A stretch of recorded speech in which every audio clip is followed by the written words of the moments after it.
Welcome back to Thoughts from the Movies. As always, I am Josh Elsass. Over here, we got Austin Moorhead, and down there, we have Justin Luderin. And this week, you motherfuckers, I could kiss you. I could kiss you. We have arguably one of the greatest gangster movies of all time, GoodFellas. The 1990 Martin Scorsese directed film starring, just totally blanked on the lead's name. What, Robert De Niro or Ray Liotta? Ray Liotta, Ray Liotta, Joe Pesci, and Robert De Niro. And it's everything awesome about big Hollywood movies, right? Like, I mean, pretty much that's how I felt when I was done watching it. That's what a blockbuster is supposed to feel like. Oh yeah. There were a lot of things in this movie that I enjoyed, and as I was telling Josh before we recorded this, Justin, I had not seen this in about, I want to say, like 10 plus years. So when we discussed it, I've seen it before. So it was very interesting to watch it with fresh eyes. And what's interesting about what you said, Josh, about blockbusters, it's more of a blockbuster from 30 years ago, right? Because this is 1990, and this is what a blockbuster was then. Nowadays, totally not at all what a blockbuster is anymore. Like this movie wouldn't even come out in theaters, as like, you know, The Irishman is pretty much this movie, but in this day and age, right? So yeah, this once upon a time was what blockbusters were, and there's like definitely a gravity to it, you know, which I miss. Yeah, I think that was, as I was watching it, I was like, I miss movies like this. Mm-hmm. And just like things down to the practical effects of like the explosions and the gunshots, like all feel so real because they're on set, they're in camera.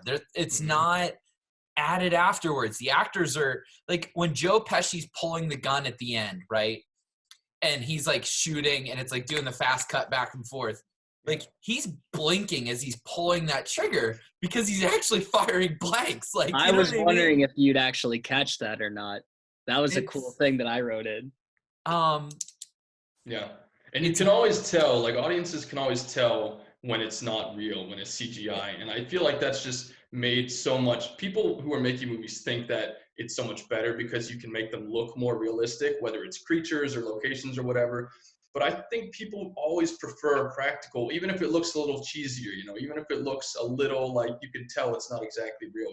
It adds more to it because it was done for real and not through a computer, you know? I think people like that, even if it always doesn't look quite as good as it could. Yeah, I agree. You finished this movie like 10 minutes ago. So just what's your gut reaction? Like, what are you thinking right now? Like your initial, what's in your head after you just finished watching it?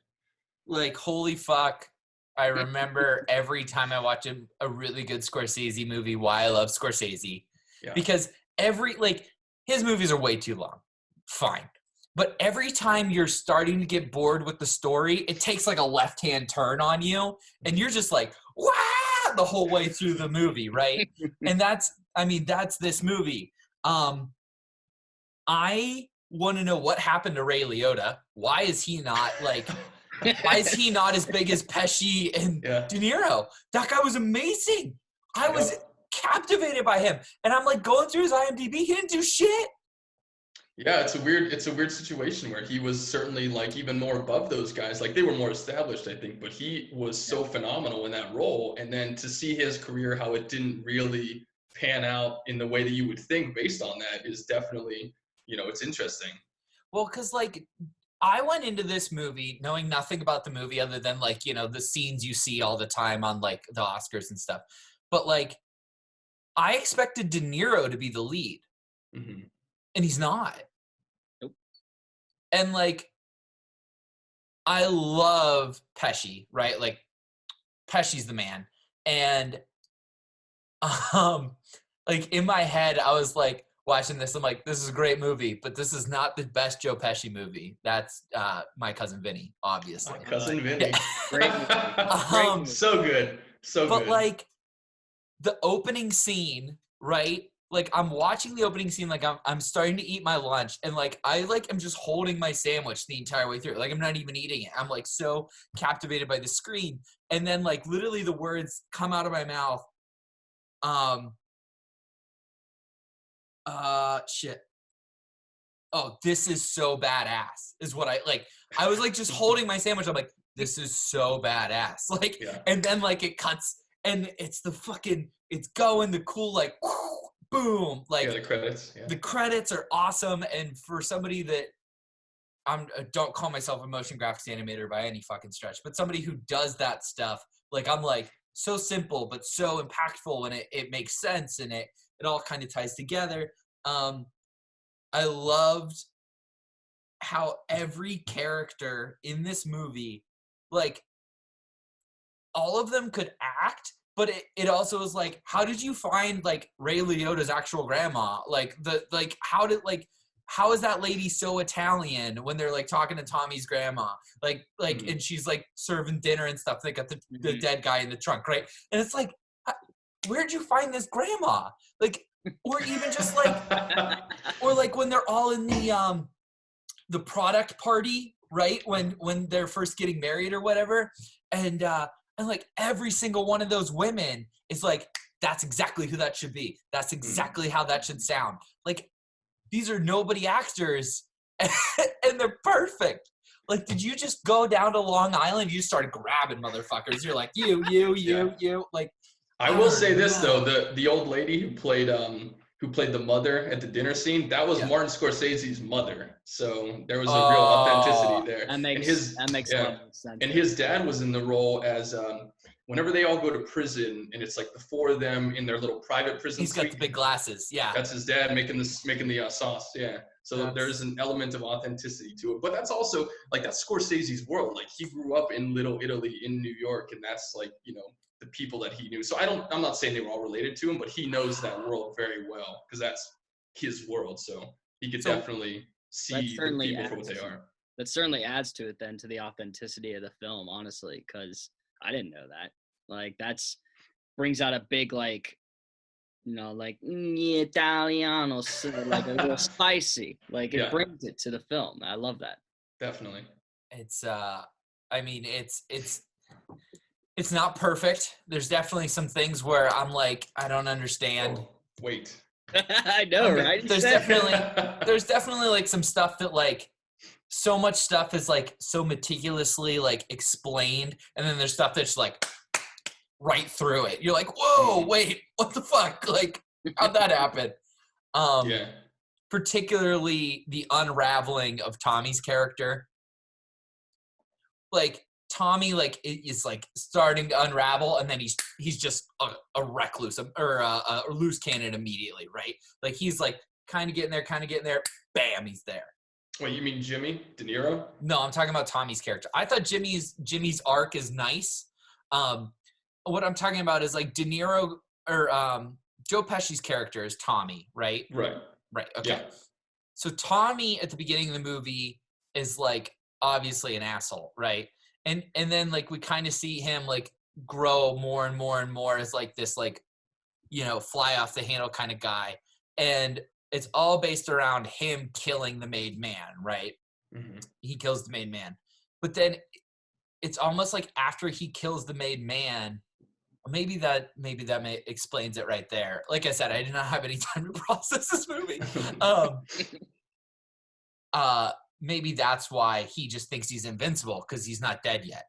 So he just he shoots Spider. He shoots this guy. He kills this guy. He punches this guy. Like he just goes off the handle totally and is not normal anymore.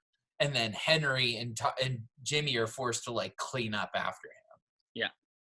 You definitely see those moments of unraveling. Particularly, I thought for someone like watching this for the first time, like they would think that the dinner scene at the beginning, like when they're all in the bar scene, where he asks, why am I funny? Yeah. Why am I funny? Like, you kind of get a glimpse of it there, like right away. Well, with Tommy, it's interesting that you guys think that he sort of had this arc, because to me, I picture Tommy as like just this guy who's always the sort of loose cannon character, right? You know, like from the time we see him at the beginning, he's stabbing that guy, he's going crazy, and he's just always one insult or one wrong tone away from just literally killing a guy, right? He with the Billy Bats character, the mob boss, and with Spider, like you said, like I think his character is pretty much stably unstable like throughout the whole thing. And I think it was Paulie at the end of the movie that said they couldn't trust him because he had too much to prove. You know, he always had to be proving himself in this world. So that's interesting that you guys saw more of an arc where I was just kind of like, he's always just the guy who's, you can't contain him. He's just this close to being, you know, out of control. I guess I think the difference is I go from liking the character to like not liking the character because I see him compromising Henry, who is the anti-hero through the film, but is a guy we're cheering for the whole time to like make it out, to be okay. And so like as Joe Pesci's character, Tommy, starts to negatively impact Henry, I think I start to like shift on him, and maybe I'm mistaking that for an arc. I don't know. Gotcha. Because I was incredibly attached to Ray Liotta's character. He did an incredible job playing Henry. Oh yeah. The scene where they're sneaking into the Copacabana. Okay, they're going through the back door. Mm-hmm. That shot takes forever. And it's kind of like, it's almost like it would be annoying if Ray Liotta wasn't so compelling as he's paying off every dude, shaking hands, you know, saying, hey, well, you know, like, and like you're watching shit, her name just slipped my mind too. Karen. You're watching Karen just be swept up in all of it. And like Ray Liotta carries that scene by like dragging around. He's always like got her like really close to him, right? Mm-hmm. They're never like even half of an arm's length apart, because he knows like I got to get through this as fast as possible without pissing anybody off and also paying everybody off. And it's just like this amazing, you kind of see how much the Henry character we're introduced to as a child has now grown into this mob guy, and like he's the guy now. And it's just an amazing scene that would fall flat if it wasn't for Ray Liotta's performance in it. I'm glad you brought that scene up, Josh, because I have that here. Now, they did that all in one shot, if I remember correctly, right? The oneer. Yep, so all the way to the table. Yeah, so that to myself was amazing, because you have all this created chaos of what a kitchen would be, and you're going around and you're shooting everything in one shot while keeping an eye on your main two prospects, which were Henry and Karen. So to do all that while showing all that with the people he's paying off, the kitchen itself and all the chaos that's around it, who he's introducing, like it's just amazing. And then it continued, I think, when they even brought out the comedian, though. What did I have him as? The man of one word or something. One-liners. One-liners. Right, yeah. I thought that was amazing. Well, that's actually funny, Josh, to hear you describe it that way, because that's actually probably the most iconic shot of this whole movie. There's really, this movie, the two things that people always remember, the two most iconic parts are that tracking shot, the 3-minute tracking shot through the Copacabana, and the "Why Am I Funny" scene are both like the ones that this is most known for, right? But so a few things about that tracking shot scene which really interesting. One is that the reason they went in the back door is because they couldn't get permission to go in the front. They weren't allowed to go through the main entrance, so they actually had to improvise and go through the back door. But then as far as what you were saying about him going through and paying people off, and she's so into it and everything, what Scorsese has said about that scene is that scene represents two different things, right? That's her being seduced by him and by who he is and the type of lifestyle that he clearly lives. But it's also him being seduced by the level that he's finally got to in the mob, where he is the guy who can go through the back. Everybody knows him, and he's paying people off, and they give him a table right in the front. It's also him finally realizing like the full power of what his position is and being seduced by that club, which is also why there's a lot of reds along the way. There's a lot of red carpets and red doors, the color of lust and seduction and things like that. So it's twofold, and that's really interesting that you caught that from her perspective. And then it's also the same for his at the same time. And the voiceover says as much as he's cutting through. Like his perspective, I think, is pretty clear because like he's saying like, you know, I couldn't believe it, blah, blah, blah. Like I was at the Coca Cabana with my girl, like, da, da, da, da. You know what I mean? Like he was saying that.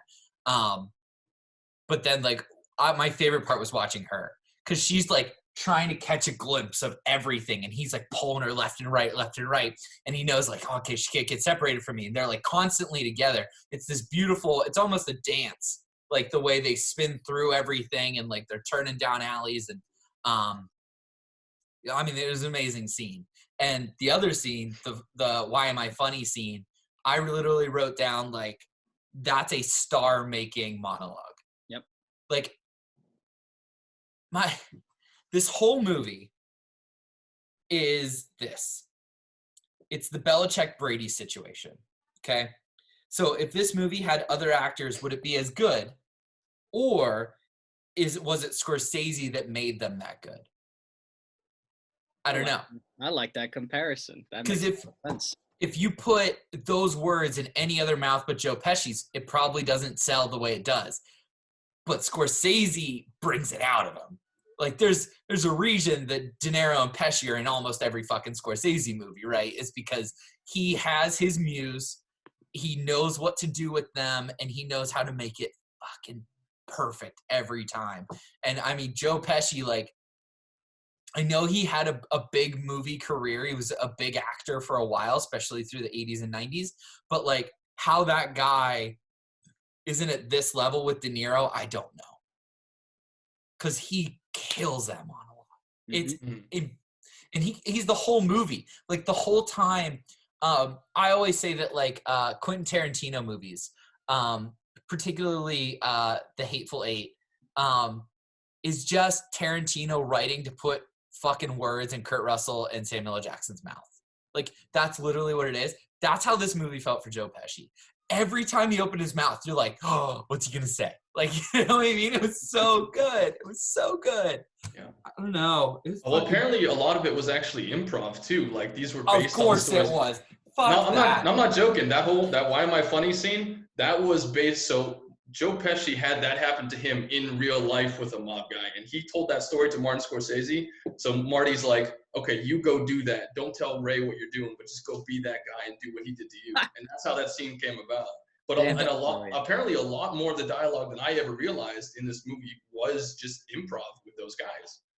It makes sense too, because the way Ray just genuinely reacts, like that laugh, right? He doesn't laugh again like that for the rest of the movie. Yeah. And then there's a scenario where they're all at the diner and Ray's telling it's after they've gotten away with killing Billy. Tommy's holding court again, but Jimmy and Ray aren't laughing like they did. Jimmy and Henry aren't laughing like they did at the Why Am I Funny? Mm-hmm. They're like ha ha ha ha, like, you know what I mean, like right. Almost at an arm's distance from him, like, okay, I know what this guy's capable of. The movie's so good. Yeah. it's so good. Well, I like that what you said about Brady and Belichick, because it is two of the best in the game together at the height of their powers. You know, like right. There's always the early movies they did with Raging Bull and Mean Streets, and then there were the later movies that they did together. But this was in the 90s when you had Goodfellas and then Casino back to back. Josh, have you ever seen Casino? No, and I saw the cast for Mean Streets. I really want to see now too, because I love Harvey. Harvey's my dude. Yeah, that's like, I think that was his first actual. I can't remember if Mean Streets was before Raging Bull or not. I think it might have been. Like, I can't remember. Was like one of the earliest of them. So yeah, those two are back to back, but I can't remember which. But anyway, Casino came, I think, in '95, and that was Pesci and De Niro again, but De Niro is the main character in that one. So it's like Goodfellas, but just set in the world of like Las Vegas, and these guys own casinos, and it's gangsters and everything. So you were talking before about how you thought De Niro would be the main character in this. Casino is the movie. And I'll be honest, I like Casino more than I like Goodfellas. Like, it's the same movie pretty much, but just different characters. And so if you like this, you should check out that one for sure. And that's, again, that whole era of like early mid-90s Scorsese, De Niro, Pesci at the peak of them. So I'm just looking now at like what awards this won. Oh man, he did Rocky. So the dude who wrote Goodfellas wrote Rocky. Nicholas Pileggi. Or no, why does it say Best Picture Irwin Winkler? That's the producer. Oh, that's the producer. Okay, Yeah. He did Rocky. Well, shit. Yeah. Good for him. I think Sylvester Stallone wrote Rocky, and he definitely did not write this movie. Yeah, you're right. But like, okay, so nominees for Oscars was Best Picture, Best Supporting Actress, which is Karen, Best Director, Scorsese, Best Writing, and then Best Film Editing. Yes. Okay, good. Oh, Thelma. Duh. Oh yeah, she's done all of his movies. And she's the shit.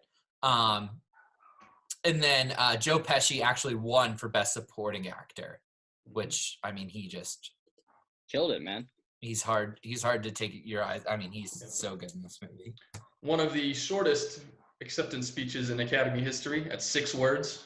No, 5 words, actually, for Joe Pesci. He said, "It's my privilege, thank you." 5 words, one of the shortest ever. Ha! I think a couple people just said thank you, or, thank you very much. So, yeah, one of the shortest speeches.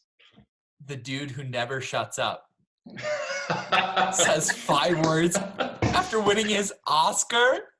What? Yeah, very funny. He could have done a monologue. He could have done the "Why am I funny? Why do I deserve this? Tell me why I deserve this." Like, that would have been so good. Oh, all right. Let's try to get some semblance here. Well, yeah, Austin, you haven't seen this in a very long time. So what were your thoughts kind of coming back the second time after so much had elapsed? Like, what did you take from it this time around? There was a lot that I was able to break down from when I last saw it.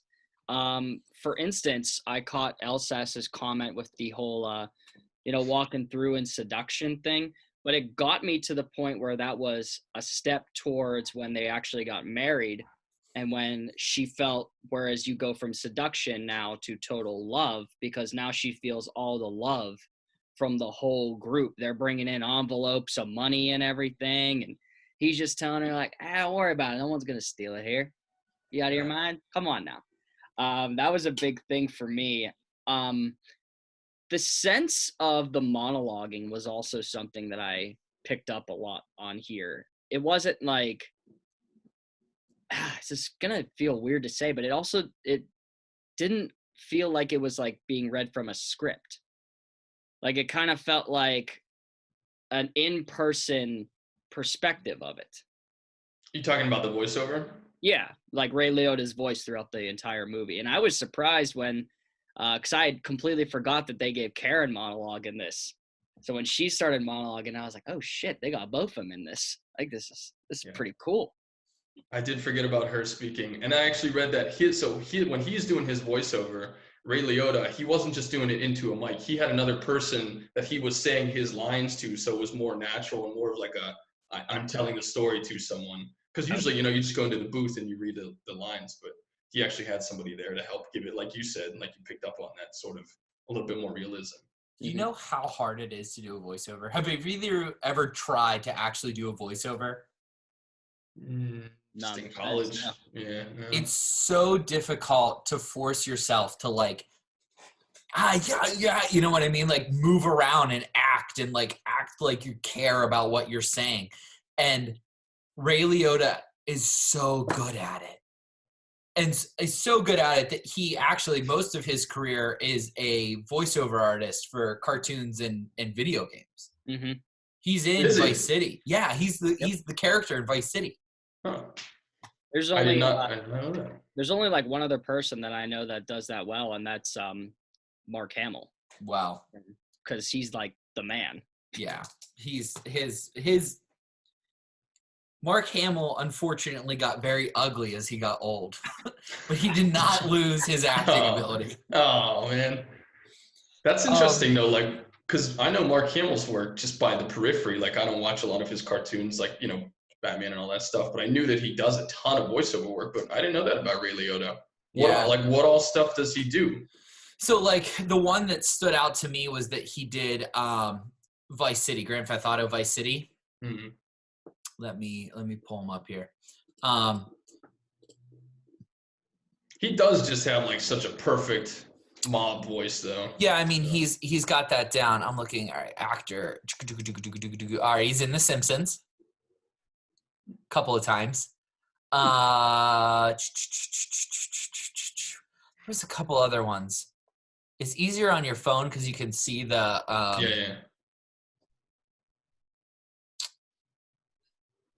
I'm trying to think. Oh, like there's like this other like weird thing that I've never heard of. He's in Hannah Montana randomly. Like, Oh. yeah.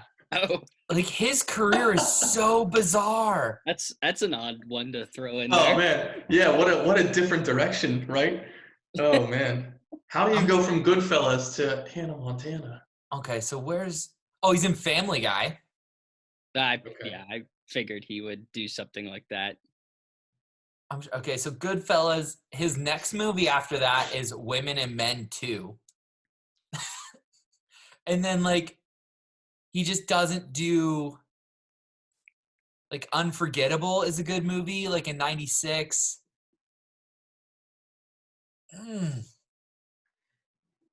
Not good. Like Muppets from Space. Like what? Like how did this guy? He must have done something. Like He's in Hannibal in 2001. Oh, that's right. Yeah, he was the agent in Hannibal. Yeah. But like he's always like a throwaway character. Like how did this guy's career not just skyrocket? I don't understand. Damn, he was in the league too. I forgot all about that. That fantasy football show. Is he in the league? Yeah, he's in the league. I'm looking at his stuff right now. He was in Wild Hogs. No way. Oh yeah, one of the bikers. Yeah. Oh, But again, this is all like, he's part of an ensemble. Like he was in Sin City in a small role. But yeah, like I agree with you. I can't believe that he just didn't take off after this movie. Like here's what you need to know is that in the known for page on his IMDb, it's Goodfellas, Narc, and then Grand Theft Auto. Like that's, I don't know, so weird. Man, I forgot that he pause real sec with this because there was the movie Identity that I had watched a while ago that I completely forgot he was in, and that's one of my favorite suspense films. Like, didn't even. Wow. Yeah. I'm trying to think. Like, I just want to like go through the actual story a little bit. Because I feel like we could gush about the direction and camera and lighting and all that stuff. And if we just use the story as some type of a driver, like we kind of watch the rising of the character Henry, right? We kind of see him go from like just the guy who's like passing numbers to a dude who is blowing up cars to a dude that's like this, that, and the unit. And then basically we get to the point where we catch up eventually to him as like, helping his buddies kill that guy.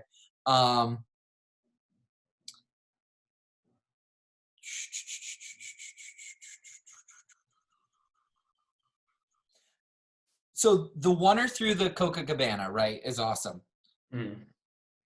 I also love the oneer through the bar where it's introducing all the mobsters. Yep. Like in a movie where like they're kind of winking at the camera with the voiceover, right? And like they're not directly necessarily looking in the camera, but you understand that you're a character being pulled through it. Like I'm a big person who hates it when they just jump to POV for no reason. I was okay with it in this. Like this is like maybe the exception to prove the rule, right? If you're gonna do it, you better do it like Martin Scorsese, because if you don't, it's gonna suck and stand out. Yeah. That was an amazing scene. And he's done that in a lot of his films. Like, Marty Scorsese is a guy that you see a lot of his different techniques in a lot of his films. And that's something that he's done. He did it in Wolf of Wall Street. He did it in Gangs of New York. These very, very long POV shots where the camera just moves and it kind of tilts this way and this way. But you just get a sense of the entire layout and everybody in the room, It's interesting that you say that because, like, a lot of when I was rewatching this movie, I felt a lot like, this kind of looks familiar. What is this from? And then it hit me that Wolf of Wall Street, like a lot of the same things were coming into play. And I was like, damn, they really, wow. Like, Yeah. played it to a T. Maybe Scorsese is credited more with creating his main characters then. Because if you think about it, Leo did not get the Oscar that year. He was nominated. He was nominated, but Ray wasn't even nominated for lead actor that year. Like, you know what I mean? Like, it almost feels like they're like, oh, well, Scorsese directed, he gets the best out of his actors, like, kind of thing. You know what I mean? Mm-hmm. Austin, are you drinking milk? No, dude, this is a water jug. Oh. Can you imagine if I was just drinking milk out of this thing the whole time we would do Chugging it. Yeah. Yeah, whatever. You know what's funny about that? No, what's funny about that, Josh, is though, I think you are right in some ways. Like, I think sometimes the Scorsese of it all gets, like, overshadows some of the other elements. And this even happened this year with The Irishman. Like, Robert De Niro, who was carried the whole 3 hours of the movie, did not get nominated as an actor, even though Joe Pesci did, and I think Al Pacino both did in supporting roles. But it's literally Robert De Niro the whole movie, and he did not get an acting nomination for it. So I'm not sure why that is, but it's a trend that's happened before with his movies. You're right. Yeah, it's the Belichick Brady thing, right? Like, I mean, that's really what it is. But the whole movie plays like this beautiful double album, right? Where, like, you get this awesome kick opening track. Like, it's like Immigrant Song coming through your speakers, like, right? And you're like killing the guy and like the whole 9 yards, right? And then, like, you get another hit, and then all of a sudden he like drops, right? And it goes into this super tense fight scene where he's beating up the ex-boyfriend or whatever he is, right? And then he plays you like a fucking love ballad, right? Like that, right? Then now we're, oh, now I love you. We're getting married, like da da da. And then we're right back to the dun dun dun dun dun dun dun. And what's even better is that Scorsese actually does it with real music in the movie. Mm-hmm. I'm a sucker for a movie that uses real music because it's so hard to do it right. And when you nail it, it's just so fucking perfect. Like when Give Me Shelter through all the cocaine stuff. Come on. Were you kidding me? Like, and it goes back, I want to say her name correctly because as an editor, like, I can't, as an editor, Thelma. I can't, Thelma, thank you. I can't, like, I guess I didn't realize how much her work influenced mine until I watched this movie. Because I'm like, oh, I'd make that cut. Yep, that's exactly what I would do. Like, and then when I go back and look at, like, okay, here's Scorsese's movie list, I'm like, oh, I love that movie. Oh, I love it. Oh, I love them. Oh. I understand what's happening here. Common friend. And what's great about her, though, Thelma Schoonmaker, who's been Scorsese's editor all the way back since the 70s, but they are so old school in the way that they cut films. Like, they don't just do standard techniques that everyone else uses. You know, they do things that no one else does. They do random jump cuts or things that don't necessarily match up, and they're okay with it. You know, like, they're not experimental because they're so professional about it, but they just do things that you don't see other people doing anymore. You know, and they've been doing that all along from the 70s until today. Well, and they're cues to the audience, right? So, like, they do that like flash thing twice, right? So they do it once when Henry and Karen get married, and then they do it again when they're rehashing the killing of Billy, right? But then they go away from it. They're done with it until the very end when they end the movie. Like, fuck you, man. That's so fucking smart. Like, it feels like it's an on-purpose accident. It's a happy accident. And when that stuff happens, it's just so beautiful. But they always, when the story's about to take a left turn, they put the blinker on for you by changing, like, whether it's like all of a sudden, like, you're got a character looking at the camera, or like you have like this really weird monologue from somebody you didn't expect or whatever. Like, they always signal to you, hey, we're changing lanes. Get ready. It's great. It's fucking good. I love the music. The music's so good. Where they find these characters. Oh, So here's my, and I don't know who to credit this to, and it sounds like they're almost more of a pair than anything. The juxtaposition between when he gets out of jail and then it goes right back to the family scene at Polly's house, right? Like, it's like, I just got out of prison. We're right back in. You know what I mean? Like, just so awesome. He like looks around the house. It's like, this is a shithole. And then bam, they're all in nice dresses. He's in a suit. Like Polly's like, I need you back in the face. You know, oh, it's so good. So good.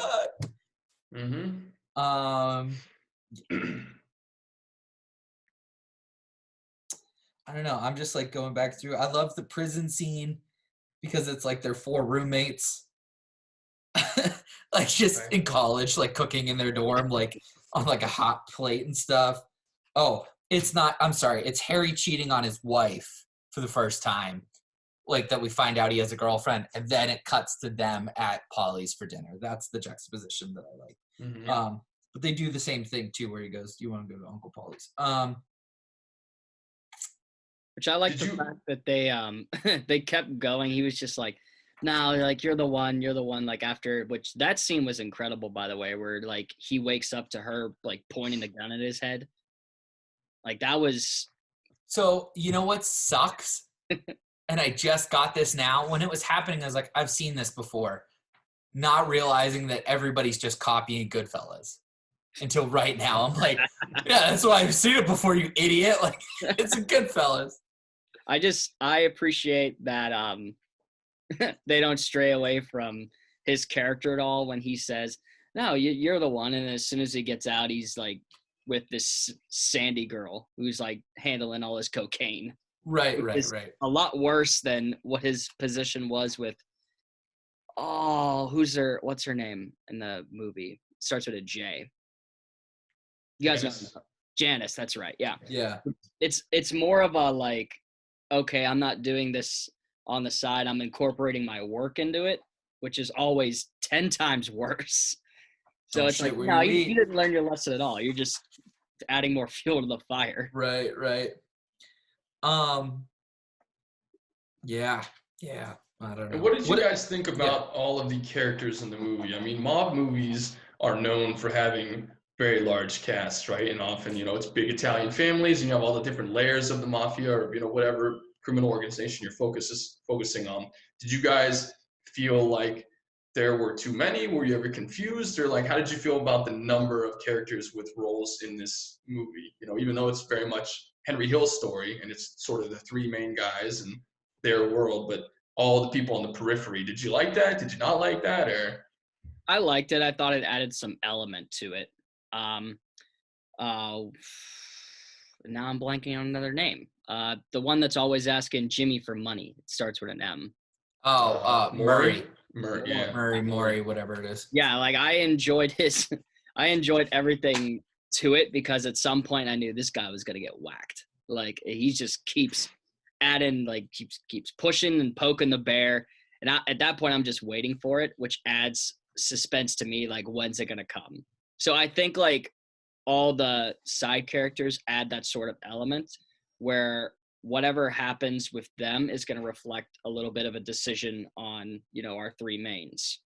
So I think adding that bit of a crowd helps I don't know if Scorsese went that way, but like pointing it in a certain direction with everything that's coming into place.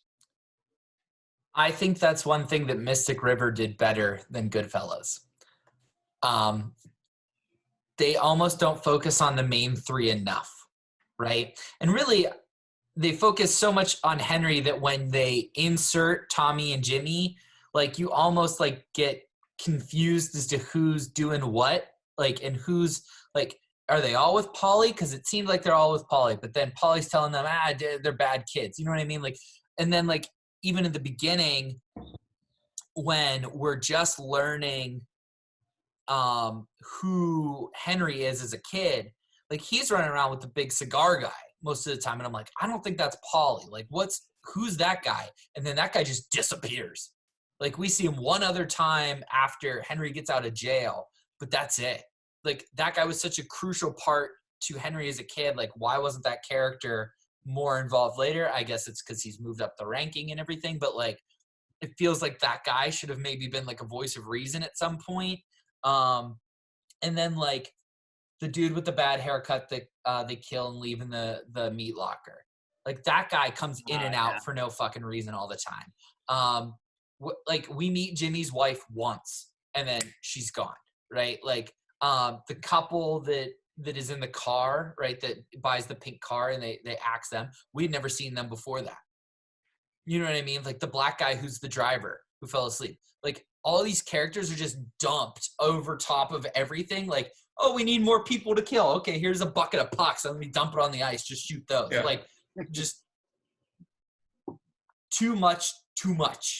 You could argue it's adding another layer to a unlimited lasagna. Honestly, that's a better reference for this movie, Austin. That's exactly right. What I love about this movie is how many like little details are in it that you don't necessarily pick up on the first time, but then eventually, like if you watch it enough times, you do. But what you were just talking about, as far as Stax, the black guy, did either of you guys catch that was Samuel L. Jackson? No. Yeah, it was. I was like, is this Samuel L. Jackson? Because he's like skinny and like sort of young version of him, so I couldn't tell. But then, yeah, I read it in the trivia afterwards. I was reading about it. So he goes from that to being in Jurassic Park and then explodes. Yeah, and then I think Pulp Fiction would have been the year after Jurassic Park in '94. Yeah. Yep. Yeah. Wow. So, yep.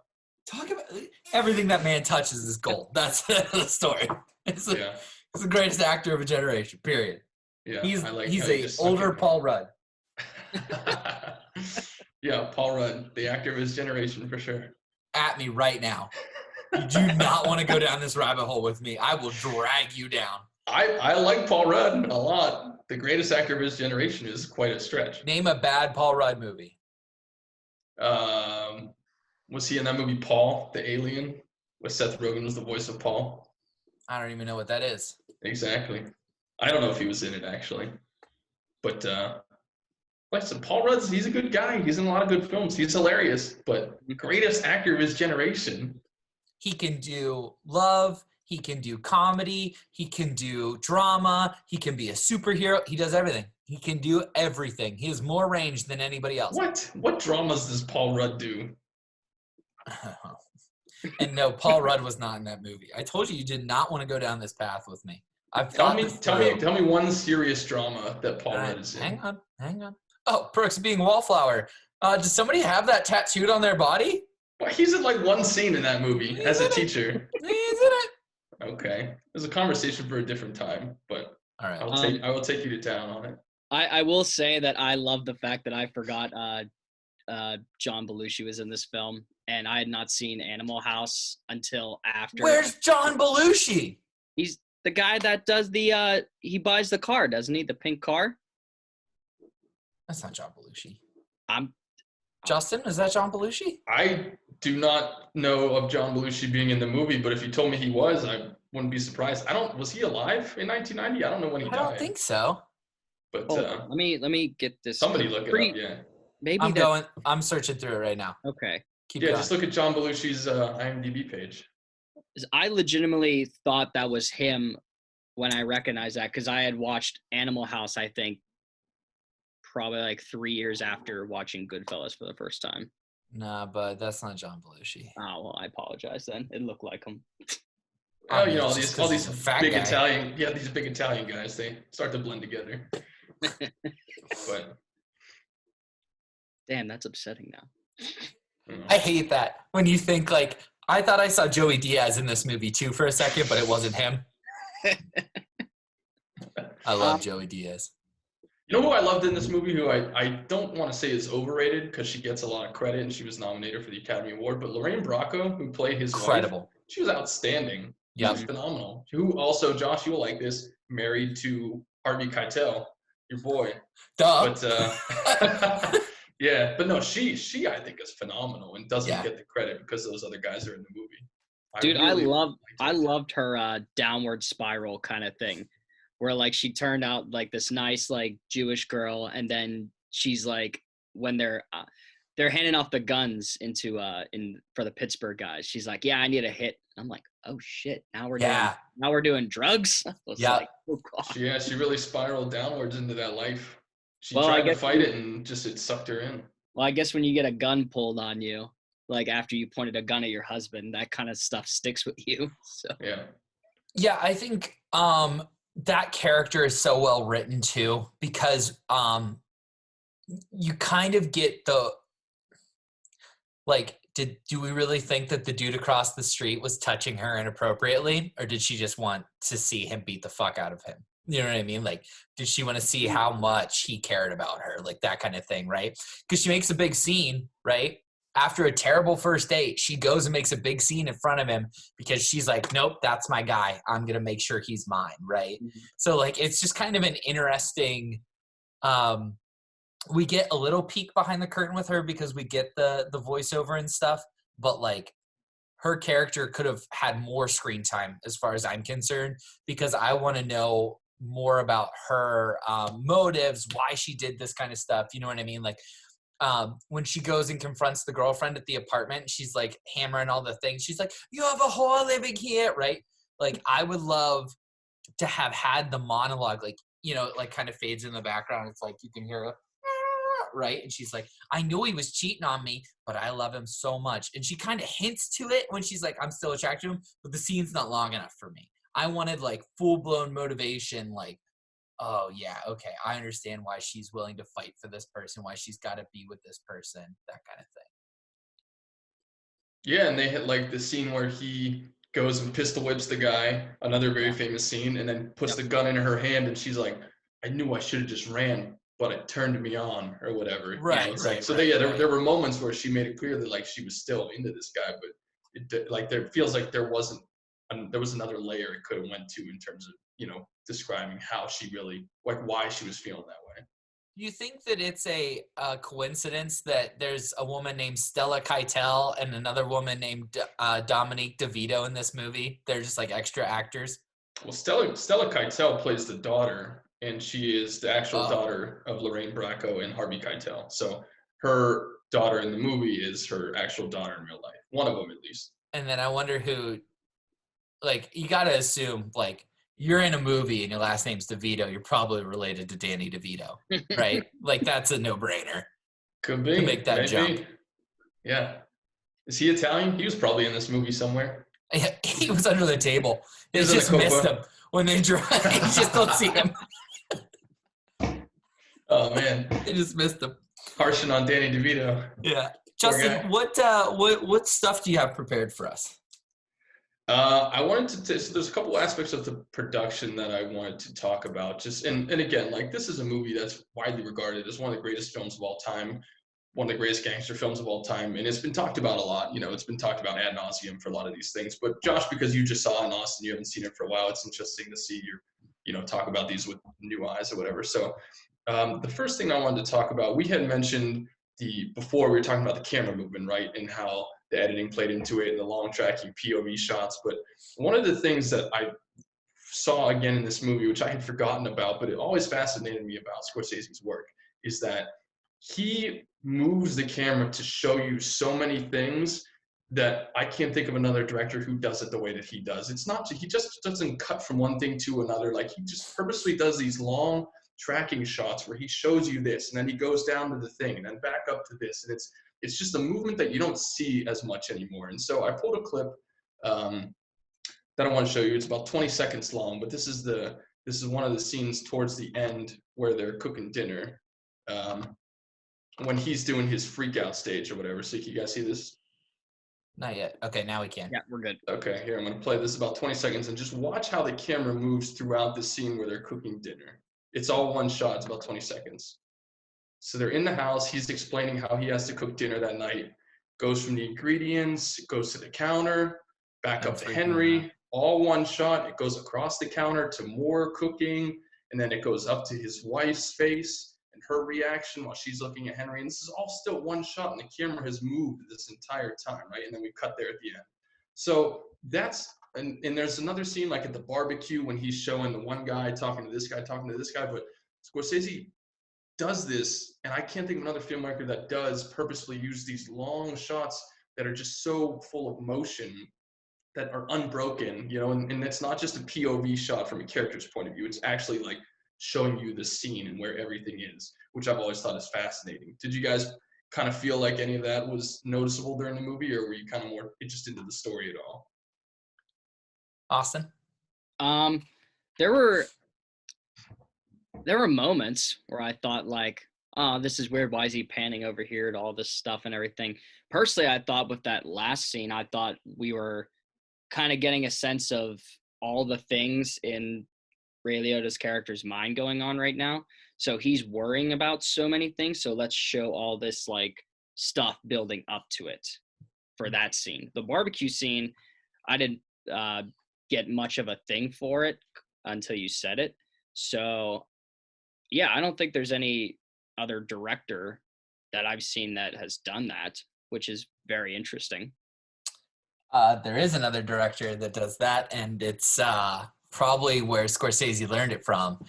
Akira Kurosawa is well known for doing those really long oneers where you're not just checking in with the main characters in the room, but you're also getting a feeling for the room's tension, the tone of the room.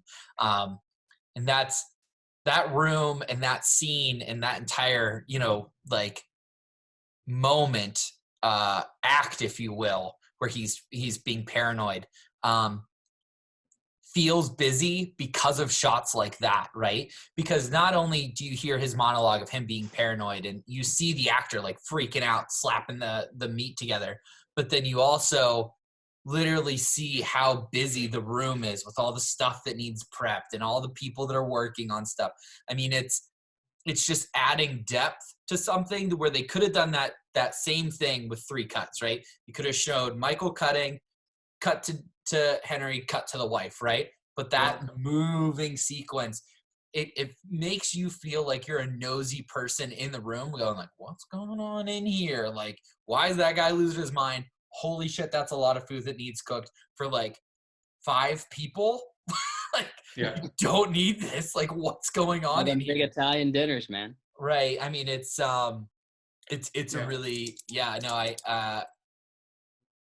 Kurosawa would be somebody that you would want to check out as far as being somebody who does those big oneers like that. Yeah. And like you said, and both of you guys hit the nail on the head. This is like, we're in his mindset during that. And I think most people's instinct would be to break it up and make it feel more frantic by being shot of Henry, shot of food, shot of Henry, shot of the sink, shot of Henry, shot of the wife, and try to create that sort of like, scattered sort of mindset. But because this was so deliberately elegant, I just think Scorsese is one of the very few people that shoot like that. And there's a scene in The Departed that reminded me of it. It's at the end where Matt Damon finds the envelope, but it's a shot above him, and it pans from like him on one side of his desk to him on the other side of his desk from an overhead shot, instead of like cutting from Matt Damon's face to the envelope. Like, it's just a very unique style that I've noticed in his films, and I really appreciate it.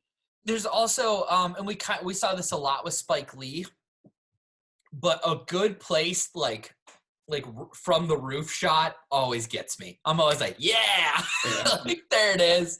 Yeah. Spike Lee uses it a lot, but we had a couple of really good ones in this film too. What else do you got, Justin?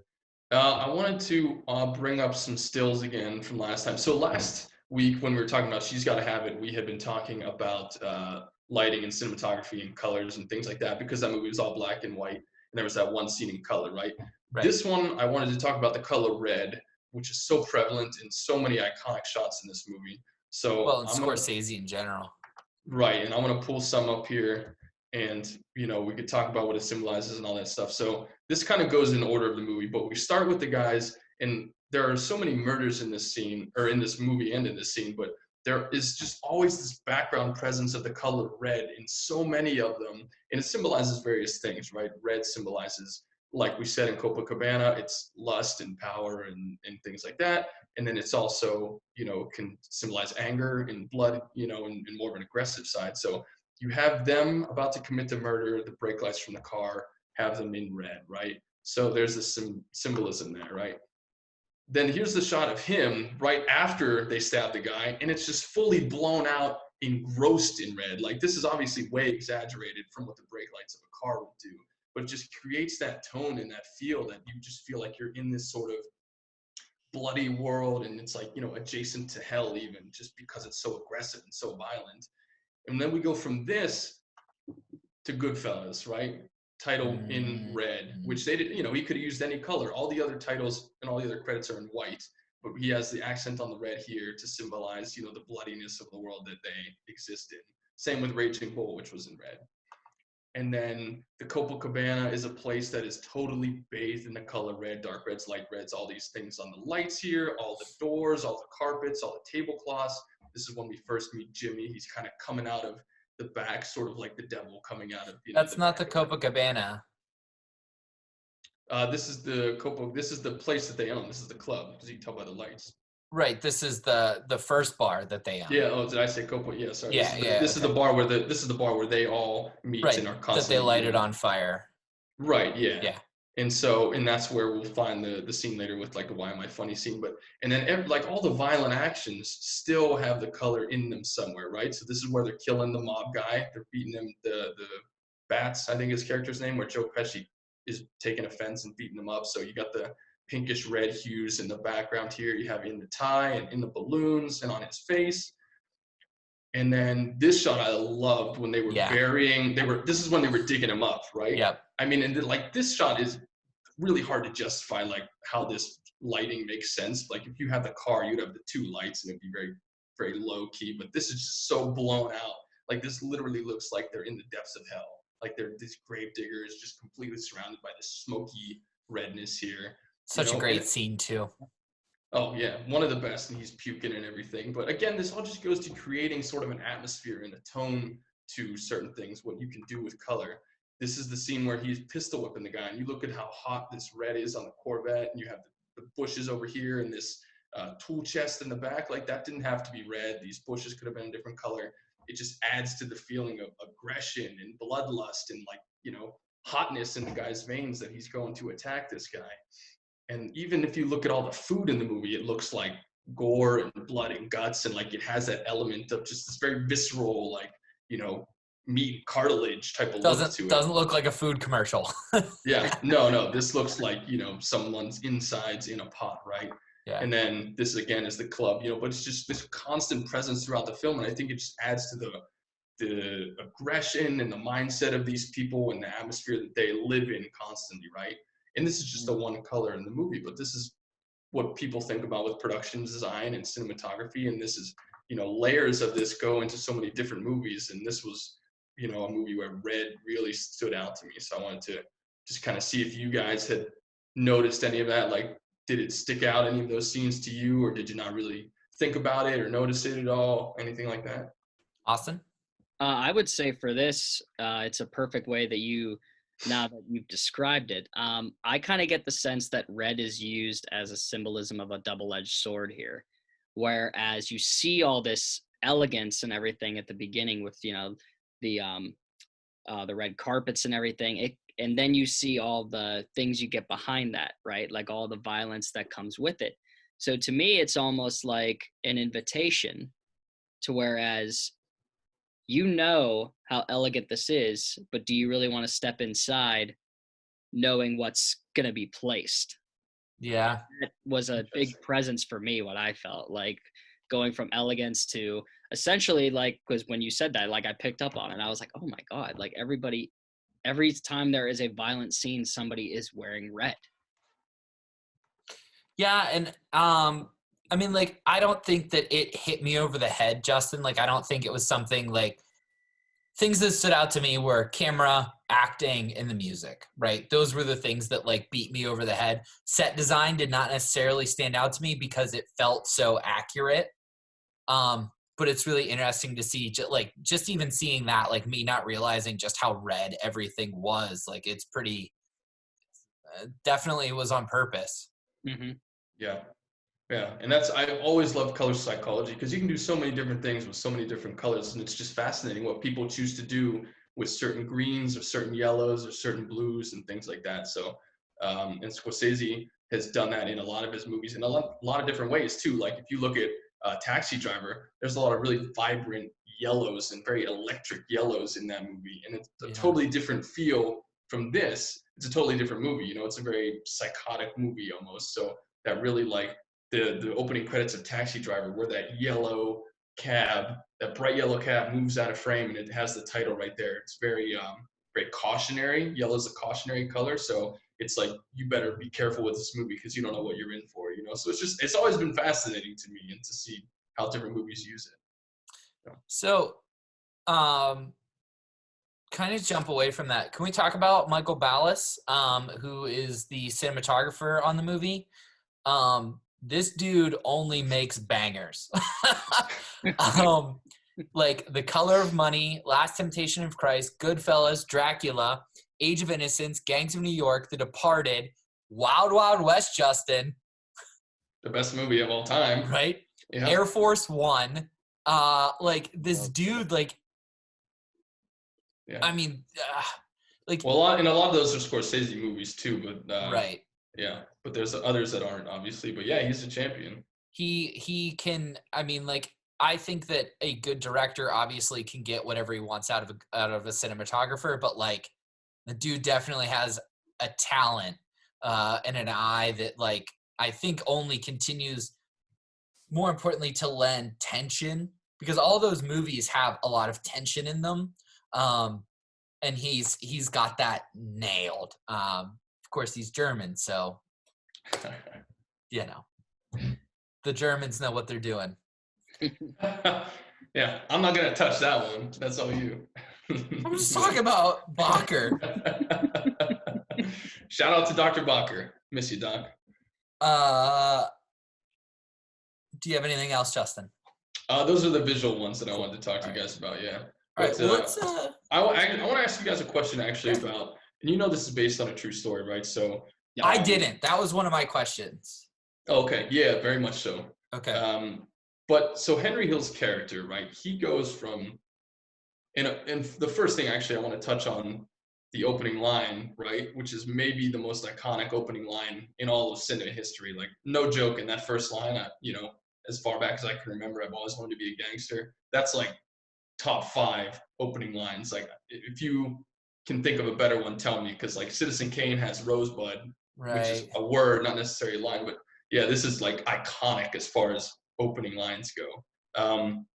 But so Henry Hill's journey is that he wants to be a gangster, and then he gets into the life, and then he falls out of it, right? It's his rise and fall, and he goes into prison. He has all these issues with drugs and things like that.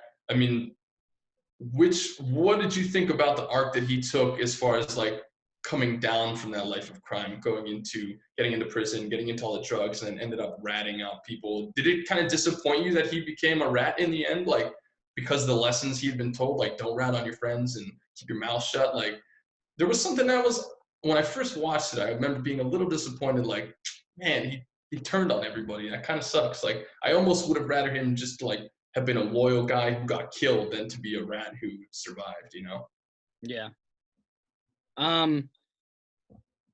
Yeah, I'd say I was disappointed in the first time I watched it, and I was even more disappointed in the second time I watched it because I knew it was coming. Because you said, like, you get all those lessons when you're starting out, you know, don't talk, don't rat out your friends, and he essentially, now with his mind deteriorated with all the drugs he's been on, it just kind of went off and was like, no, I'm worried about me and my family. So, with not realizing that he turned his back on his whole family. So, I'm going to push back. He didn't turn on them till they kicked him out. He went to Pauly and said, I need you now more than I've ever needed you. Pauly gave him $3,000. And then, as Henry says, that won't even pay for the casket. Okay. Right? Then he goes to Jimmy, and he can immediately tell that Jimmy's setting him up to whack him. Right? So he doesn't turn on them until they've already turned their back on him, right? And, like, literally Pauly even says, like, we're done, right? And Jimmy's trying not to be that outright, but Jimmy's insane. We know he's a cowboy, right? Pauly says as much. He's like, he's from the Wild West. He's a cowboy. You can't trust him, right? And so Jimmy is, like, trying to set him up to kill him because Jimmy will kill everybody, right? So it's like, I think he would have went right back after he got clean, right, and got busted for the drugs and stuff, he would have went right back to just being a loyal soldier, but they wouldn't let him because I guess it's like fool me once, shame on me, fool me twice, shame on you kind of thing. But still, man, like they kicked him out before he turned on them. I'm going to push back to your pushback because that goes to when Paulie said to him, right when they're talking in the lawn, and he said, I don't want any more of that. I don't want none. You're with me, and that's it. And he stabs him in the back with it. So I felt perfectly fine for Paulie's reaction. He said he could have given him nothing, but he chose to give him something out of, I don't want to say pity, but he knows that he's a dog that's getting kicked and didn't want to get kicked any further. So he gave him whatever cash that he thought was suitable and told him, I'm not doing this again. Hit the road. So then what do you say for Jimmy? Because Jimmy doesn't have his fortune if it's not for Henry. I think Jimmy's one of that they said of tying loose ends. So it goes back to a sense. That's not a loose end. That's his partner. That's his brother. That's not a loose end. That's not a driver that fell asleep. That's the guy that helped him pull the whole fucking thing off. It's really interesting to see after effects of the Lufthansa heist, because that's when everyone just starts to fucking go crazy, you know, paranoid and turn on each other. Because like that at the time was the biggest heist in U.S. history. It was $6 million, I think. And that's when Jimmy's paranoia starts to kick in. He starts killing everybody off. That's when Ray Liotta's character develops this drug problem that gets worse and worse. I think I'm kind of on Austin's side though, because I think Ray Liotta did it to himself by his constant drug use, and that problem is what like made Paulie tell him like, I don't want you doing this anymore. Like Paulie was the boss telling him to get out of that game. Ray Liotta wouldn't get out of that game, and so he kind of made that choice to excommunicate himself by doing all this shady drug stuff that the mob didn't want to be a part of. It's essentially you're making your own bed. Now you got to lie in it. Yeah, but I did feel bad for Henry Hill. Like I definitely felt sympathetic towards him.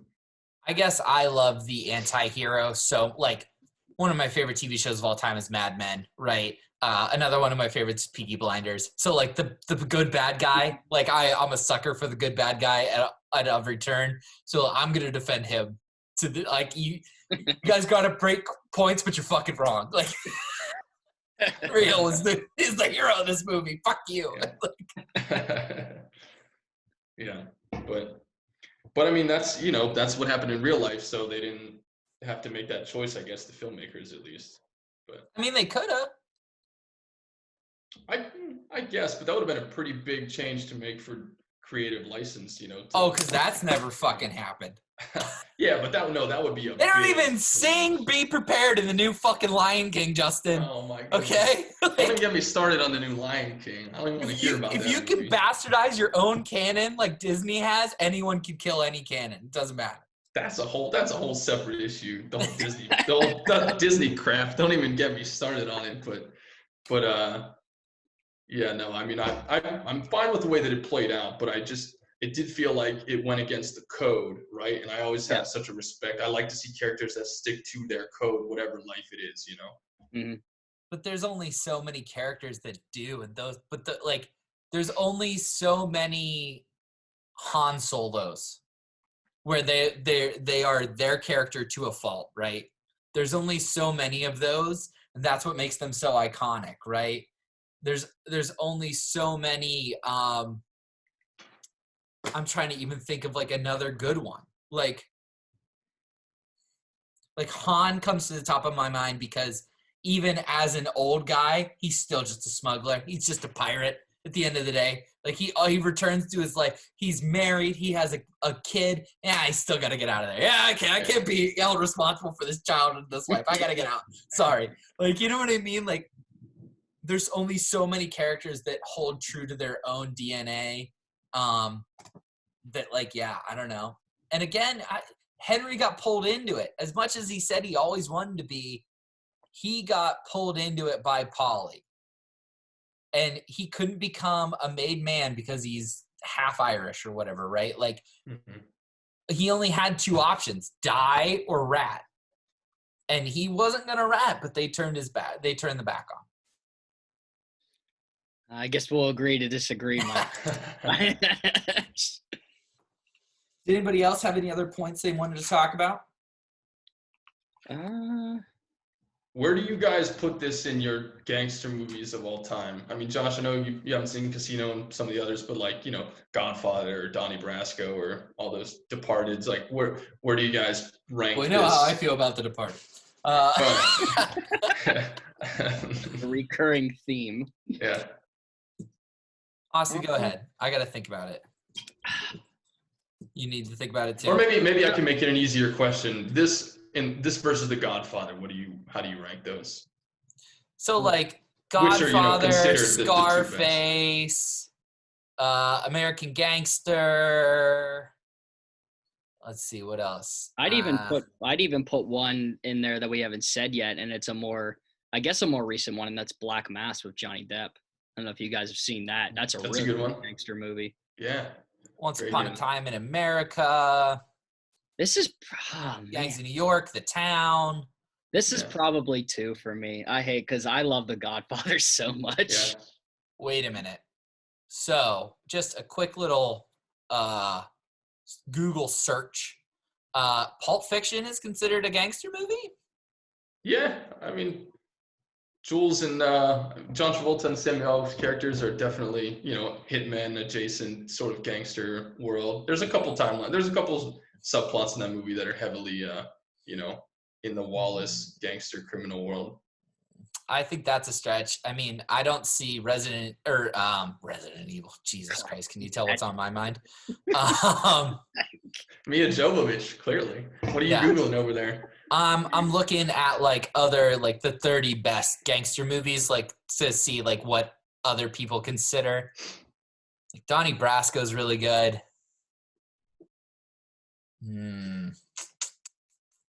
Reservoir Dogs, duh. Like that's my number one if I had to pick. The Departed's really good.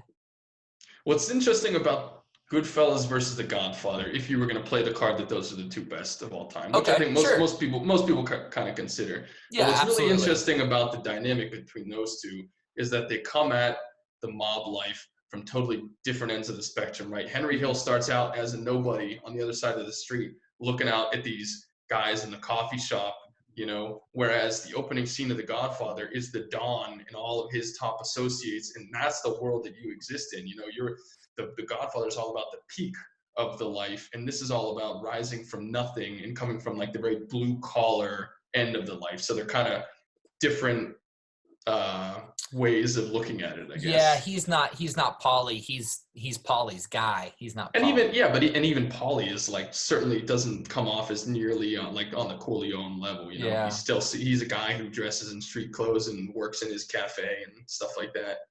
So, man, I think that it's an easy like. How am I feeling? You know what I mean? Do I want to watch something more like Godfather, where it's like this long, drawn out, tension building, you know, drama, or do I want to have like an action packed, fun blockbuster? I think it probably depends on the day. I'm much more of a Scorsese guy than I am a Coppola guy. So I would go Goodfellas. Okay. A lot of people would agree with you. Yeah. Austin? Yeah, no, I said if I had to put this, I'd put The Godfather ahead of Goodfellas, just because I love that film so much. Yeah. There's also a mentor of ours that beat us over the head, Justin, that The Godfather is the greatest movie ever. So, a little bit of the rebellious son in me is like, no, it's Goodfellas. You're wrong. Yeah, I get you. I mean, and again, like this is an argument that people have had for decades, you know, which is they're both considered to be arguably in the conversation for the best, not only in gangster movies, but, you know, period, movies of all time. Yeah. Yeah, and two of the best to ever do it, right? Scorsese, Coppola, like good luck. Like you're talking top of the brass. Like, you know what I mean? It just doesn't get much better than that. Obviously, other than Michael Bay. Well, no one will ever compare to Michael Bay. Bad Boys 2 is a classic. Yeah. Oh man, I hope they just keep making those. They should bring him back for number 5. Hey, now I will say I do talk bad on Michael Bay, but before we did this, I was watching one of his older films, The Rock. If you guys, Great movie. The Rock is the best, man. That movie is awesome. I love that so much. Great movie. I had it. That on movie is killer. I had it on VHS originally, man. Austin, our Michael Bay jokes are, as much as they are in jest, they are also in like sincerity. Like, I own all the Transformers movies. I love the Ninja Turtle reboots. Like, I'm like, if Michael Bay's name's on it, I'm gonna give it a shot. Like, I'm gonna give it his movies on a technical level are almost unmatched. Like, they're incredible what he does on a size and scale level, and technically the things that he's accomplished. Like, it's funny because I was on his Wikipedia page not too long ago, and it's like, although his movies have made over $6 billion at the box office, they're mostly critically panned and negatively reviewed. Like, that's in his headline. It's like, yeah, he's made big movies that make a ton of money, but most people hate them, other than The Rock and like Bad Boys 1. But then, like, you look at something like, if Spielberg existed today? He's still alive. You know. No. But, like, you know what I mean? Like, he still exists. Let's imagine that, like, E.T., Jaws, and Jurassic Park, okay, are coming out today. Uh-huh. And they're just really good. Like, they're essentially the Avengers films, right? Where they're just really good, start to finish, fun action comedy movies, right? Like, eventually even Spielberg would get buried for it, right? Because that's the world we live in today. If it's not either over the top artsy where you're like, this is art for art's sake, or it's like, oh my God, this has every major movie star and everything I've ever wanted in it. Like, we don't have the room for like just a really good movie anymore. We don't accept that level. And that's what Michael Bay does. He does really good, fun movies. Okay. Definitely is in that space of just kind of stupid fun and doesn't really care about, he's not like Christopher Nolan obsessing over all the story details and everything. Did you guys watch Six Underground on Netflix? I didn't watch it. No. That's his latest $200 million Ryan Reynolds action movie. Ryan Reynolds. Yeah. So. All right, let's do our wrap-up questions here. Favorite thing about the movie? I love the essence of power in this film so much. Whoa. Power and respect. Okay. As soon as one of those things is taken away, you get to see how a character kind of reacts, and that's the best part about this movie. Okay, Justin. Damn. Okay. I love the look at an everyday guy's rise in the ranks of the mob. I like taking that outsider perspective, entering this world, rising to the top, and then crashing out of it in spectacular fashion. I just love seeing it from that point of view. I love the dialogue. Every character that opens their mouth, that's exactly what they should say. That's exactly how they should say it. Maybe one of the best written movies I've seen in a while. So, least favorite thing about the movie? There's not too much to pick from, man. There was no. It's nitpicky. It is. There's another thing, but I'll save that for the worst scene. Okay. The worst thing about this was essentially just one thing, and it was the weird date transition. You guys remember that? It was like you don't kind of know where you're at. Like I was stuck sitting there. I'm like, well, how much time has passed? That kind of thing, like right after. And I was like, oh, that is weird. Like, I don't know where it is because the last title sequence of a date was so long ago, and I had to go back and try to pace myself as to how much time has passed. Okay. You're saying there was too much of a gap between the dating. Yeah, sorry I jumped there. It was a huge bolt of lightning that just hit. Nice. What? But yeah, because I think it goes from, I think in the beginning, opening scene is 1970, and then it goes backwards, and then we see the next title is 1980 at the end, but there's a lot of jumping around in between with no other, Yeah, that part alone a little just confused me with that. But other than that, it was a great film. I loved it. Okay. Yeah, I agree with that. My least favorite thing was the amount of throwaway characters was too much for me. I understand that maybe I struggle to keep track of characters more than most people do. But I also approach it from like my mom hates the Pirates of the Caribbean movies because there's too many people. She can't keep track of who's who, right? And that's how I felt a little bit in this movie. I'm like, oh, who's that guy? Why is he there? This guy, I've never seen this guy before. So a little bit too many of the throwaway characters. Okay. Justin, what do you got? Mine's kind of a piggyback off of that, in that Martin Scorsese's issue has always been that his movies can feel bloated sometimes. You know, the runtime doesn't always justify itself, in that I think that there is fat that can be trimmed from his movies. You know, like this was 2.5 hours. I think there are scenes that could have easily been cut that would have had no effect on the story at all, and are just kind of there because he wanted them there. And like it's one of those things. It's like, if you can get away with leaving it in, that's great. But if someone told me to cut it, I could absolutely cut like 20 minutes off the movie, you know? Irishman's a great example this year, which was 3 hours, but even his movies in between now and then, like Silence or whatever, you know, they're always very, very long films. And I think especially with mob movies, it's when you have all those characters and all those scenes, like just a couple people eating or a little conversation here and there, like it's too much, you know, like it's hard for me to get through a 2.5 hour mob movie because so much of it is just all these people and all this talking and all this stuff. So it almost takes me out of it a little bit. So I will say that I wish that the movie had trimmed 10 or 15 minutes of all the little fluff in between that you didn't necessarily need. I buy that. Best actor. It's tough. I'm gonna 3, 2, 1. Joe Pesci. That's Mine's Ray Liotta.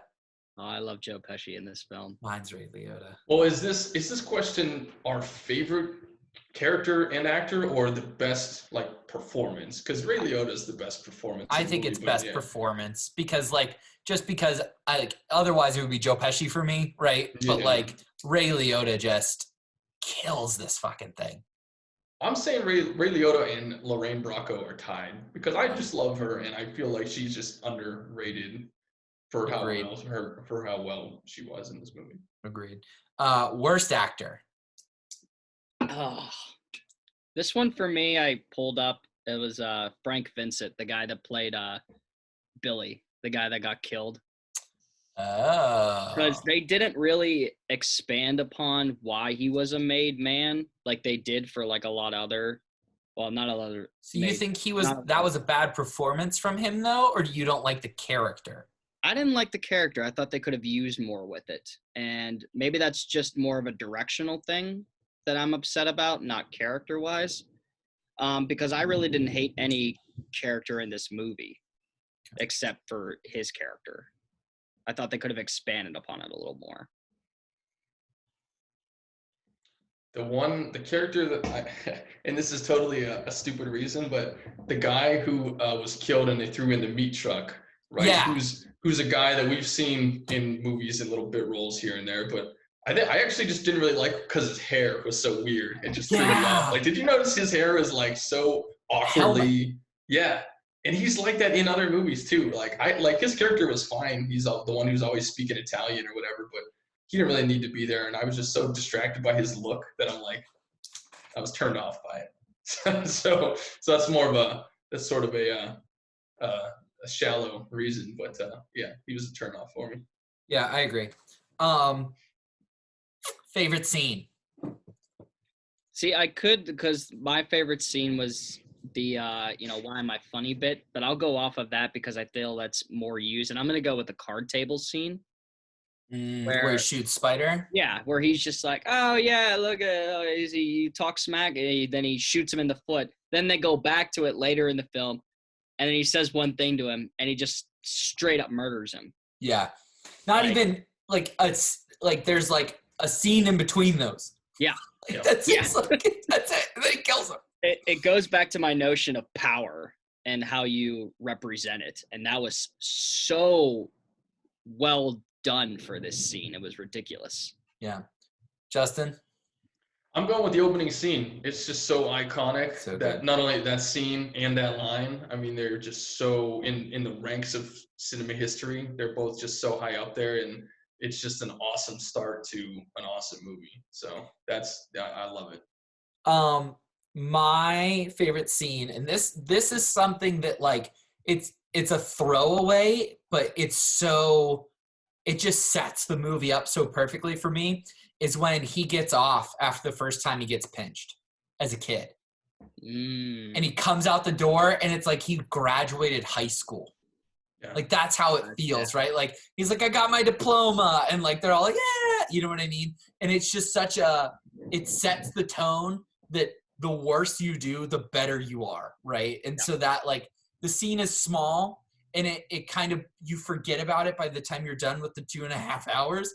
But to me, it's still just like got stuck back there. Like he's being rewarded for for getting caught and not ratting, right? And then you juxtapose that to the fact that he rats at the end. Like, I mean, it's a great scene. Yeah, great scene. Yeah. I'll skip. Well, no, because Justin, what's worst scene? Scene you didn't need. Scene you didn't need.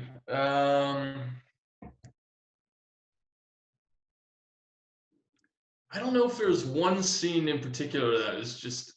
I don't know if there's a scene that you would take out. I would trim certain scenes, though. A lot of the eating scenes, a lot of the food scenes, I would have trimmed. Yeah. And like, you know, the POV shot, the very long one where you're introducing all the characters, is very cool. But don't really need it.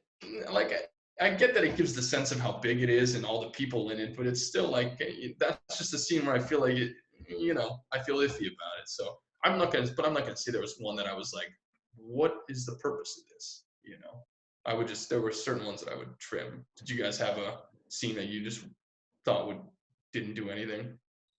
See, you guys are saying it like that, and it's gonna come off wrong of how I'm saying this, but I'm saying it more for a creative direction and how it was done rather than the scene in total, and that's Joe Pesci's death, man.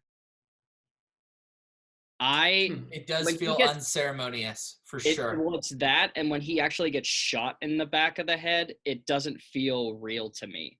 Like, it's the actual like shot itself, it just, I don't know how to word it. Like, it doesn't feel like a real death to me. Like, it feels played out. Well, the death is told from the perspective of Jimmy. Right. It's not told from the perspective of Tommy, which I think does make it very interesting. Yeah.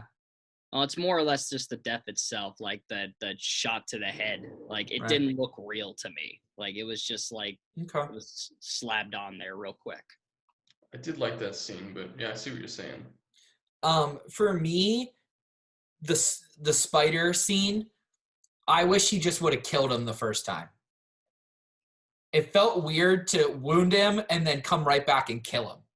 Like, if he would have killed him like maybe 15 minutes later, half an hour later, it would have felt a little bit better. But there's literally a short scene between Karen and Tommy, or Karen and Henry in between, and then we just kill him. It's like, see, I see what you're saying there, man. I really do. But it goes back to like, what? So you forgot my drink order, and now you're saying stuff. So I'm going to shoot you in the foot. There's your warning. Right. You know, he could have killed him on the spot, but that doesn't come back to where he actually disrespects him. Sure. Well, fuck you. And he's just like, okay, and then just kills him. Like, that was the power aspect that I love so much in this movie coming in, where it's like, I could kill you, but we're in a joking matter, and that's joking, shooting him in the foot. Like, right. See, I think in that scene, that was actually just those were both accidental, and that plays into his character as such a loose cannon. Like, in every scene where Tommy is violent, there's always like, there's a build to his snapping, right? It's not just like he immediately snaps. Like, that scene, there's a whole dialogue of like, well, you didn't give me a drink, you didn't hear me. No, I thought I heard you. Well, you didn't hear what I said. Like, there's building to it. And then he wants to make the kid dance, so he's shooting at the floor and accidentally hits him with a foot. And then they come back to the next scene. He's been making fun, other people are making fun of him and stuff, and he just snaps after the guy. Like, I feel like those were unintentional, and it just shows Tommy's lack of restraint and his just pure natural violence and instability, as a character. Yeah. Okay. Okay. Wait. While we're still on that question, I have one more thing I want to add. So, one thing that I was thinking about while you were talking there, Austin, was another death scene. And we were talking about trimming fat, right? The scene where Stax is killed, I thought is a scene that could have been established with like a 2-second cut. They didn't need to show the guys.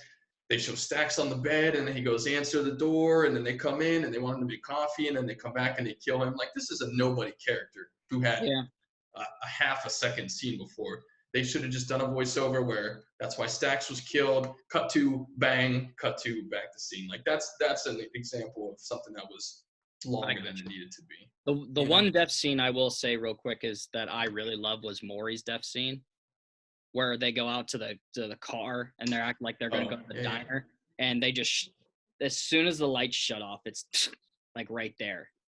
Yeah, they stick him. Yeah. Yep.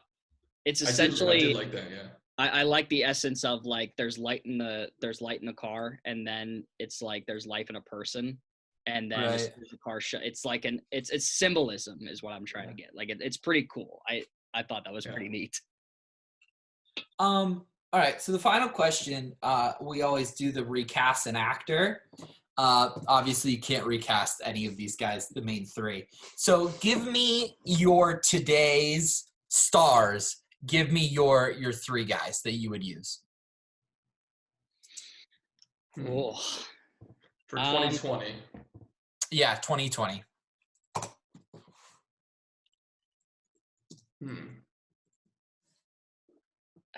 That's a good one. Yeah, that's a tough call. Because those guys are still doing those roles in 2020. They just did a movie where they were all those same characters. It's true. Man, I'm stuck on two people, and it's like one is more professionally famous than the other one, so it would be dang. I'm gonna say my famous one first, and I thought they should have replaced Frank Vincent with Al Pacino. Frank Vincent, the guy that plays Billy Bats. Yeah. Oh, with Pacino? Yeah, that'd be good. I thought that would have. I mean, my other one was let me see if I get this right. James Gandolfini, the guy that played in The Sopranos. Yeah, would be good as Paulie.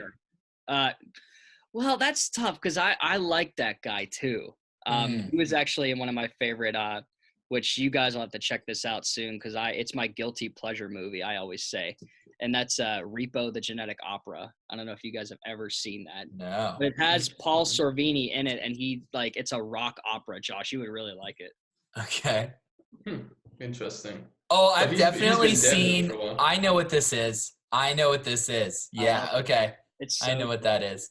Paris Hilton's in that movie of all. Yeah, it's a wild one. Well, that makes me want to just rush out and rent it immediately. Paris Hilton's in it. Is she wearing clothes? See you guys. Bye. Yeah. Is it appropriate for children? Is she in it? No. James Gandolfini, by the way, though, he's been dead for a few years. Yeah, I know. They could bring him back. Holograms and whatnot. Do you want to hear my three, or do you got them? You go ahead. You have three? Let's hear it. Yeah, so this definitely you have to switch what kind of mob it is to do this. But I want Cillian Murphy to play Henry. Tom You Hardy. knew that was coming. I know. Tom Hardy and Christian Bale. Let's go. Hell yeah. Tom Hardy plays Joe Pesci's character, and Christian Bale plays Jimmy. I'd watch the hell out of that movie. It'd be a great movie. You're just talking about Peaky Blinders. You're describing Peaky Blinders. What's wrong with that? It was so good. Yeah. Irish mob instead of the Italian mob. I'm all in. Put it in Boston. You're good to go. Perfect. Yeah, I get you. Yeah, I think Mark Wahlberg. Why don't you just throw him in there? Throw Ben Affleck in there. But I think Bobby Cannavale would be a good character to have in this movie. He's a very authentic Bobby Cannavale. you'll know him if you see him. He's a very authentic type of Irish guy, and yeah, I think he would be great for either the Henry Hill or the Joe Pesci role. You know him if you saw him. He's in been this a lot of movie, stuff. actually. I don't think he is. Yeah. No, he's not. He's like an extra. Is he really? Yeah. Oh, he had to have been pretty young at that point. I think he was like one of the kids. Okay. Oh man, he's young Tommy, I think. Yep, that's it. Is he really? Yeah, he's young Tommy. Oh, I'm looking at the picture, and it just looks like Tommy when he was a kid. Yep, that's exactly what it is. He could be old Tommy then in the reboot. Yeah. But yeah, I don't know like what other Italian actors are sort of in that middle range, like Joe Manganiello or whoever. But yeah, I mean, this is a movie where I wouldn't, touch it as is. Yeah, it's hard to. Yeah. Joe Manganiello's good. True Blood. You gotta get True Blood in there at all costs. Yeah. He wouldn't be wearing a shirt at all, but no, definitely not. Yeah. The movie takes a whole other turn. Instead of wearing that wife beater underneath the open like white linen shirt, there'd just be nothing. Yeah. Exactly. There's a tattoo of Sofia Vergara right there on his chest or whatever. There you go. All right. Cool. All right. Final ranking. What number? Man. Thank you. I was gonna say that. 9.6. Wow. Yeah. 9.6. That close to perfection. Yeah. I normally, when I make like bad things, every bad thing I have is always like a 2% off kind of thing. And then I add like my other thoughts that come in. But there really wasn't anything bad in this movie other than the things I listed with how the death could have been more realistic and the weird transition thing. Otherwise, man, it's damn near perfect. Yeah, I mean, as far as another thing I wanted to ask you guys, Josh, do we have time for another question? Yeah, of course. I wanted to put this on. Where in Scorsese's canon do you rank this of all? Because this was like middle. This was him right in his peak, and I think he's still doing great stuff today. But where do you, of all his stuff, where would you put this? Top 3, top 5? Jesus Christ! You don't have to rank them, but just like do you put this in your top? What about Taxi Driver? Shit. I mean, those are all his movies. But if you think of his most iconic, it's definitely Raging Bull, Mean Streets, Goodfellas. I think are all probably the top 3 that a lot of people would say.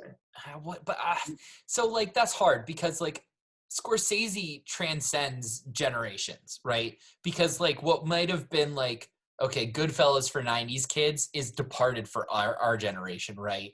And like Raging Bull is a 70s movie, right? Like not Raging Bull, Taxi Driver is a 70s movie. So like it's hard because I think it depends on when you grew up, right? Because like Scorsese to me is Wolf of Wall Street, The Departed, and Gangs of New York. Like those are the 3 movies that like I saw in theaters, was excited it was coming out because it's a Scorsese film. Like those 3 to me are like the big ones. Mm-hmm. So like going back through his vintage catalog, for lack of a better term, is difficult. It's so hard. Yeah, I'm gonna say top, like, yeah, probably top 5. That's a lot to digest. There's a lot. Yeah, there's a lot of choices in there. Josh, what's your numerical ranking? Numerical ranking? Like out of 10, not like his ranking movies. Like out of 10. I mean, it's easily in the 9s. Maybe like a 9.1 because it is long. But it's damn near the perfect blockbuster at the end of the day, right? Like other than it being long. Man, that's hard because like I've never seen Mean Streets. Taxi Driver is incredible. Raging Bull is incredible. Like, isn't that nuts? Okay, so Mean Streets is 73. Okay, so he has a hit movie in 73 and a hit movie in 2020. Yeah, it's pretty rare. Fuck on that, Spielberg. What, Ready Player One? Come on, the movie's awesome. Oh yeah, huh? Top of the tops. Let me tell you what. What's yours, Justin? Where you got this? It's a solid 8 for me.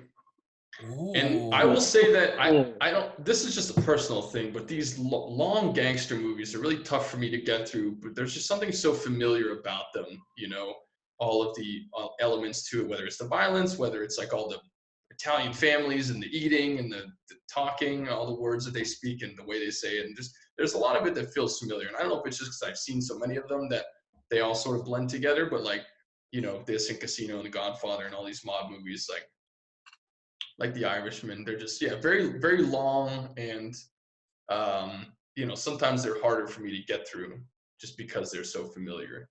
But it's still a classic, still a great movie. But for me, it's just a personal thing. I'm giving it an 8. I get behind that. All right. All right, Austin, did you pick our next movie yet? I think I have. 'Cause you're up. Uh-oh. I am. Drum roll. I'm going to my neck of the woods for this, boys. Uh-oh. Yep. Buckle up, baby. I don't know. I have no idea what that means. You took him to the deep end of the pool with she's got to have it. He's gonna take you to the deep end of his pool. Oh jeez. Oh. Bring it on. Yeah, we're going with.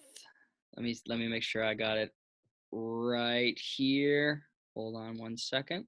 Is it a Paul Rudd movie? Because I'm not going to watch it unless it has Paul Rudd in it. It's not a goddamn Paul Rudd movie. Actor of a generation. We're going with a horror movie from the 80s, gentlemen. Oh boy. Yep. We are going with, God, I hope I pronounce this right. The director, not the movie, of course. Sam Raimi's Evil Dead. Oh, Sam Raimi's Evil Dead. Yeah, that's a great movie. Yep, I love that. All Justin, right. have you seen that? I'm not much of a horror guy. I don't watch a ton of horror. Oh, so no. you're gonna just put your Tremors hat on for that one. Oh baby. That's what we're working with here, but better. Yeah, I know. No, I know this one's a classic, so it'll be good to check it out. Awesome. All right, well, gentlemen, thank you for joining me on another Thoughts from the Movies. As the quarantine continues, we will continue to peel through the movies. So tune in next week for Sam Raimi's Evil Dead. All right, be well, gentlemen. See you next week. Wash your hands, gentlemen.